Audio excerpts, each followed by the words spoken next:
DCM ಮನೆಯಲ್ಲಿ breakfast ವಿಚಾರ ಮಾಗಡಿ ಶಾಸಕ ಬಾಲಕೃಷ್ಣ ಸ್ಫೋಟಕ ಹೇಳಿಕೆಯನ್ನ ಕೊಟ್ಟಿದ್ದಾರೆ.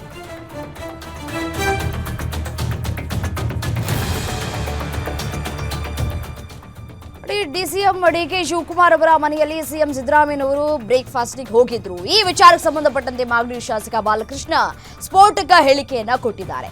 ಅಂತಿಮವಾಗಿ ಬ್ರೇಕ್ ಬೀಳಲೇಬೇಕು, ಅಂತಿಮವಾಗಿ ತೆರೆ ಎಳೆಯುವ ಕೆಲಸ ಆಗಲೇಬೇಕು ಅಂತ ಹೇಳಿ ಅವರ ಹೇಳಿಕೆ ಗಮನಿಸ್ತಾ ಇದ್ರೆ ಮಾರ್ಮಿಕವಾಗಿ ಅವರು ಮಾತನಾಡಿದ್ದಾರೆ.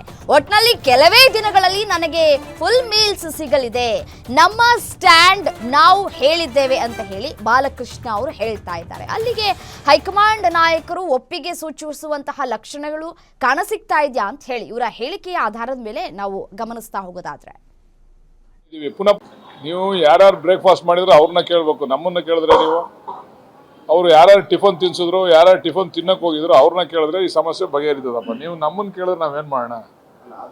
ನಿಮ್ಗೆ ಎಷ್ಟು ವಿಚಾರ ಗೊತ್ತೋ ಅಷ್ಟೇ ವಿಚಾರ ನಮಗೂ ಗೊತ್ತಿರೋದು. ಅವ್ರು ಟಿಫನ್ ತಿಂದ್ರು ಅಂತ ಅಷ್ಟೇ ಗೊತ್ತಿರೋದು, ಒಳಗಡೆ ಏನು ನಡೀತು ಅಂತ ನಮಗೂ ಗೊತ್ತಿಲ್ಲ. ನಿಮ್ಗೆ ಎಷ್ಟು ಗೊತ್ತೋ ಅಷ್ಟೇ ನಮಗೂ ಗೊತ್ತಿರೋದು. ಅಂತಿಮವಾಗಿ ಬ್ರೇಕ್ ಬೀಳಲೇಬೇಕಲ್ಲ, ಎಲ್ಲರೂ ಒಂದ್ ಕಡೆ ಅಂತ್ಯ ಕಾಣಲೇಬೇಕಲ್ಲ.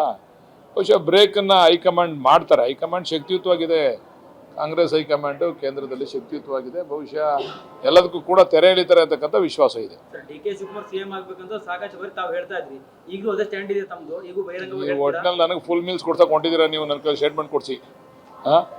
ಎಲ್ಲರೂ ಸ್ಟ್ಯಾಂಡ್ ಅವ್ರವ್ರ ಸ್ಟ್ಯಾಂಡ್ಗಳೆಲ್ಲ ಅಭಿಪ್ರಾಯ ಆಗಲೇ ಹೇಳಿದ್ದೀವಿ. ಪುನಃ ನಮ್ಮ ಬಾಯಲ್ಲಿ ಯಾಕೆ ಪುನಃ ಅದನ್ನು ಹೇಳಿಸ್ತೀರಾ ನೀವು? ಅದನ್ನ ನಾನು ಹೇಳಿರುವ ಟಿಫನ್ ತಿಂದವರು ಟಿಫನ್ ಕೊಡಿಸಿದವ್ರನ್ನ ಕೇಳ್ಬೇಕು ನೀವು, ಯಾವ್ದಾಯ್ತದೆ ಅಂತ. ನಮ್ಮನ್ನು ಕೇಳಿದ್ರೆ ನೀವು